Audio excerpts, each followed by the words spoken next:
Good afternoon, and again, you're catching me in the office of the Naked Truth Liberation and Empowerment Ministries.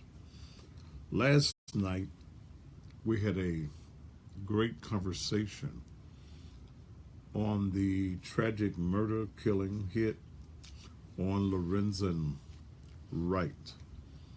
The last time I looked, there were over 31,000 people who viewed the show on last night and this morning. Tonight, I will continue my discussion on the Lorenzen Wright situation, Shara Wright, and Billy Ray Turner. It is almost no doubt to me that Billy Ray Turner is the individual that is responsible, along with another party, the death of Lorenzen Wright. I'm going to bring in some more information on tonight. Last night, I covered the fact that there is a known association with Billy Ray Turner and Shara Wright, that they were members of the very same church, Mount Olive number 1 in Collierville. I will be sharing with you tonight, well, I'm sharing with you now, the fact that it is known that a year after the death of Lorenzen Wright, Shara Wright was talking about she was going to marry Billy Ray Turner. Billy Ray Turner was her yard man. And there's no doubt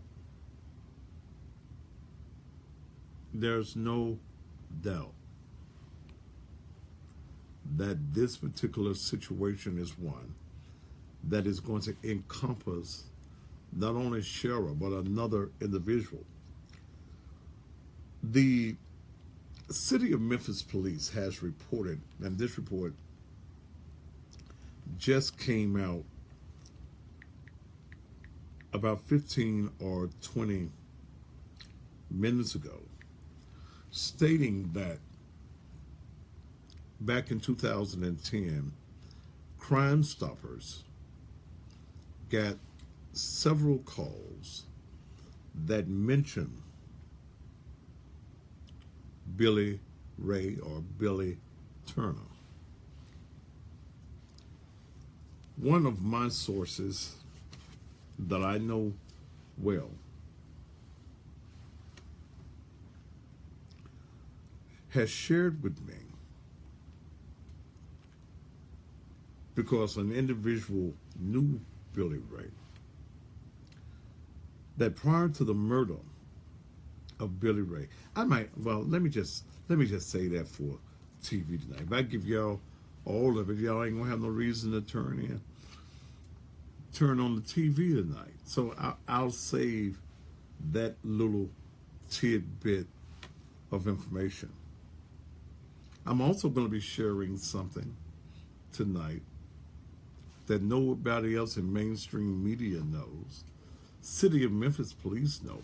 When they start to talking about the factor that they disregarded, and that's their statement, that they got information on Billy Ray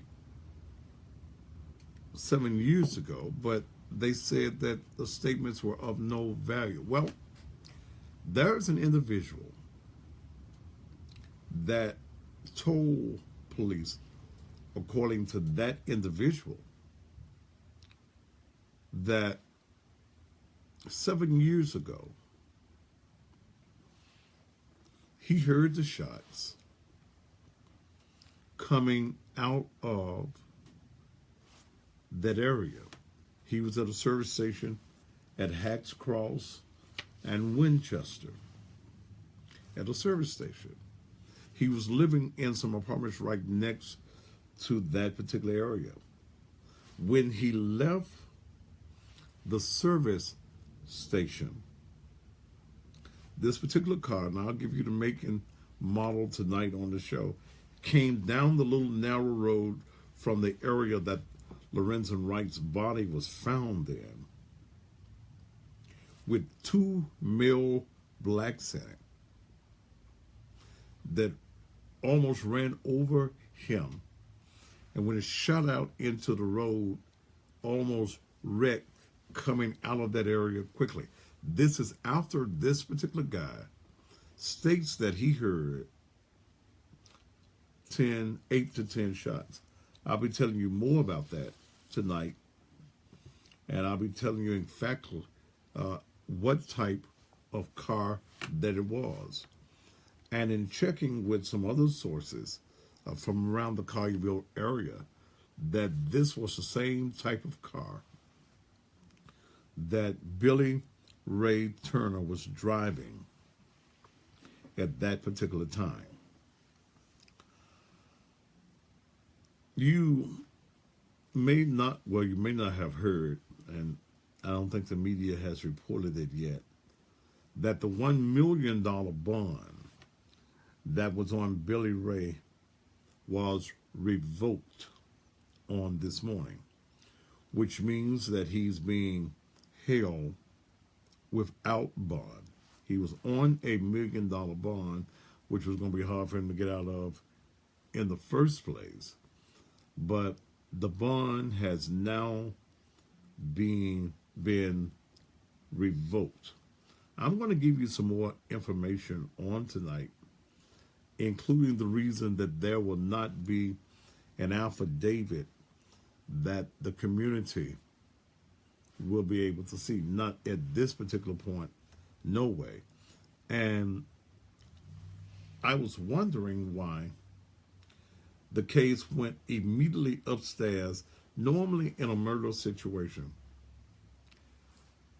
you accuse of murder, it goes downstairs in general sessions, probable cause is given, then it goes upstairs for indictment. There was a secret indictment on this particular case, and it went straight from the grand jury to indictment, which means that the arrest was given based on the information that has been provided to the grand jury, and it's already upstairs and not downstairs, which means that there will not be an affidavit of complaint that will be visible right now for any of us to see, which probably it contains, in fact, I'm almost sure it contains the name of the informant, or the person who told them where the gun was, and some other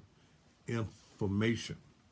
So I'm just preparing some things to talk about on tonight. But I will be speaking about this guy who states he spoke to police after the killing. Not only did he talk to the police, but he called 528 Cash and told them about the incident of him seeing this particular type car coming out of the area after he heard 8 or 9 shots in the area. The car is the same make and model of the car, and that was stated to be the car that Billy Ray Turner was driving at the time. I do know that there was statements being made that this is after she had a stroke that following year, that she was going to be marrying Billy Ray Turner. That's her mind. I'm aware his sister said, got the wrong person. He loves people, didn't do it. Well, he probably does love people. Just didn't love Lorenzen. Or he loved Lorenzen's ex-wife so much that he was ready to do whatever it took to please her and to make her happy. But there's a lot of information that I'm going to be talking about on tonight. I'm going to also, and I do want to make sure that we understand, because I believe the sister of Billy Ray was saying that his mother has been getting threats, or somebody was getting threats. Billy Ray's mother, Bessie Turner, has been dead for a number of years. The person, the nanny, the maid, they were also members of Mount Olive Number 1. Her name is Janice Taylor. Janice Taylor was the nanny. Her son, Donnell Taylor, according to my sources, he was questioned 7 years ago as well. One thing we know for sure is that Billy Ray Turner did not commit this crime alone, that there were other persons who were involved in this crime. There's no doubt in my mind, maybe in yours, that the wife is involved. All y'all members of the same church. No, LaShawn, I will not be using the phone on my show again no time soon. The idiots that we have to deal with in this area is astounding. We have idiots unlike anywhere on the planet. But again, I do want to pass on the fact that the $1 million bond has been revoked. There is no bond.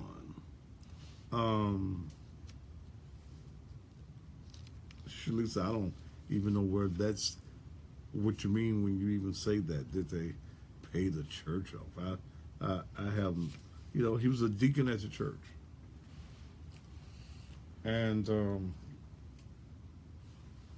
she started preaching at the church. So we'll be talking about that. We'll also be talking about, it's all about money. This whole thing is about money. We'll be talking about something that happened even this year. Here in April of this year. The man dead, and she was trying to get out of the Court of Appeals. She was trying to get unpaid child support and alimony. I swear for God, I got the legal document right here. She was trying, and they threw it out. The appeal court threw that particular case out, where she had made a request to recover unpaid child support and alimony. So it's going to be an interesting show. And again, I am sorry that I cannot open up the phone lines, but it would just open up to madness. Okay. It's just total madness. I'm going to speak some more tonight out of this, which is the autopsy report. But my main thrust is going to be on my conversation with a source of mine who's very familiar with the persons involved in this case. Now, I don't want nobody texting me no questions and opinions while I'm doing this show. You can put your opinions, Derek, right here on the page tonight when I do the show. I'm going to really want to talk about this guy who states that 7 years ago, he called the police, he called 528 cash, and told them what kind of car Billy Ray, well, he didn't even know who it was. He heard the shots. He was at the service station. Left the service station. There's a road that goes down into the back where Lorenzen's body was found. And this car came flying out from back there after he's heard the shots and almost ran over him. And I have from the source the make and model of that car that this individual saw, which I'm told that Mr. Turner was driving at that particular time. I'd like to see your views and your comments here this afternoon prior to the show, and maybe when I go on the air tonight, I would have read them and will deal with some of your points, some of your ideas. But no, I will not open up the lines for any type of conversations on the phone. I challenge you, if you have some information, you know how to contact me. My cell number is known all over town, so just contact me. It does no good to inbox me. I'm in Facebook jail, so I cannot respond to them, even though I will see them.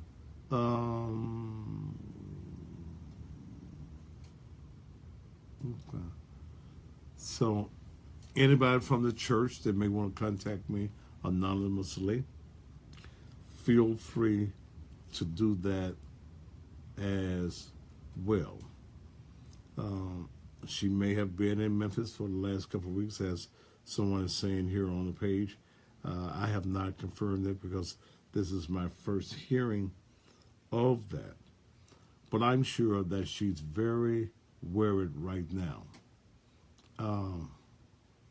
Sandy Graves, that's my job, to keep you informed. There's no need to interview the church pastor, not that I think that he would even talk to me. Okay. There are some people that I'm not going to even make a call to because I don't think that, what's his name? Oliver Finley. In fact, I don't even have a number on him. If somebody gets a number on him, we'll talk about it. Someone says that she's deleted her Facebook page.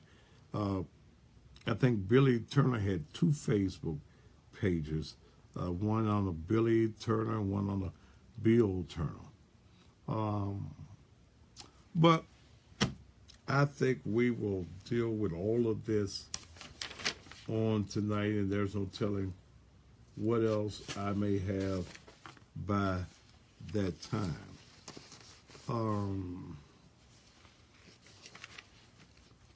But if you check in Channel 13 News, let me go back and put it up. And one of their news stories is right now, Memphis police received tips about Billy Turner, the man arrested in Lorenzen Wright's murder back in 2010. Crime Stoppers Director Buddy Chapman told Fox 13 that 2 separate calls were received in November of 2010, mentioning Billy Ray and Billy Turner as a suspect. Chapman said the information was sent to the Homicide Bureau, but it was kicked back because they said it had no value. Hit who up when you got me? You, Michael Cooper, are you speaking to me?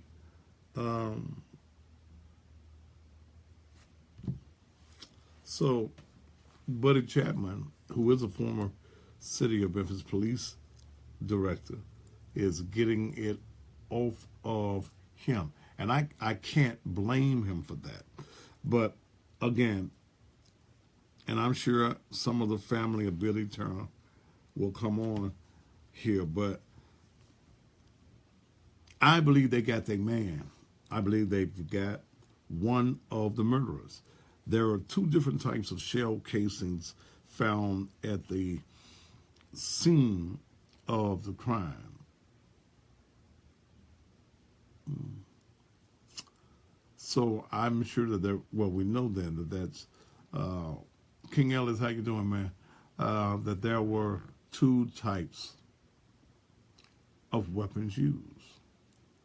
We know that at least 8 shots went into the body.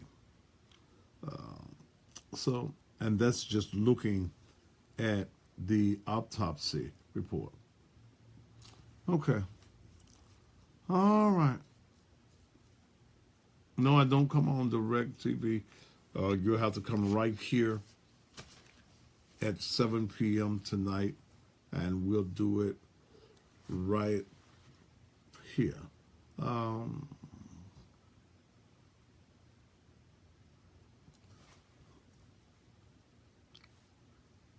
Derek Patterson, come on, brother. I mean, use simple logic.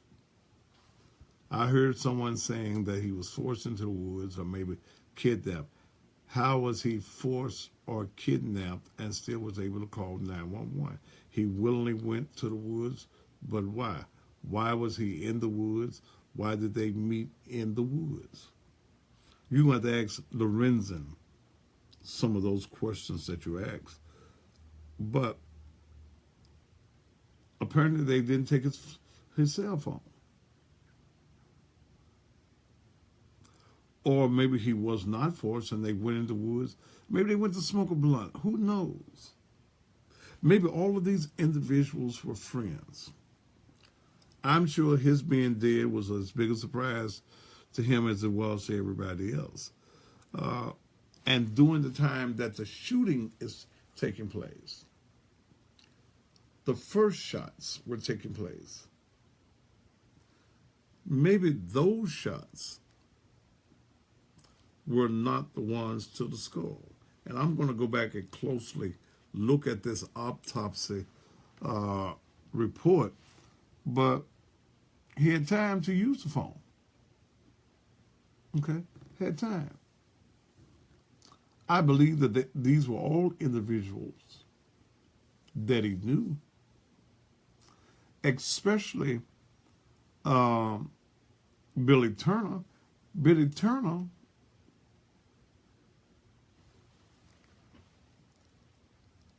was a yard man. He was a yard man. So, but a lot of points I want to wait till the show to bring out on today. I don't want to do my show this early in the day. In fact, I got to go get me something to eat.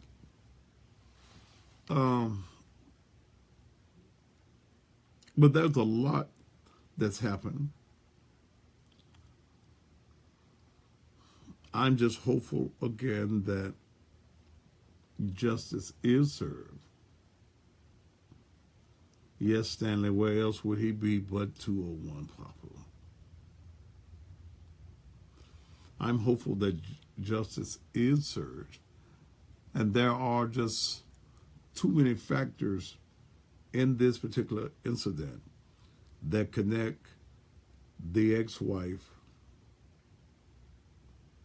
along with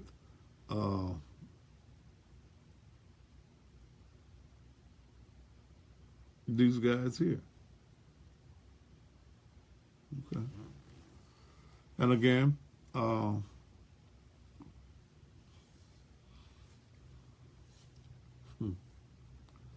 bond was revoked by Judge Lee Coffey.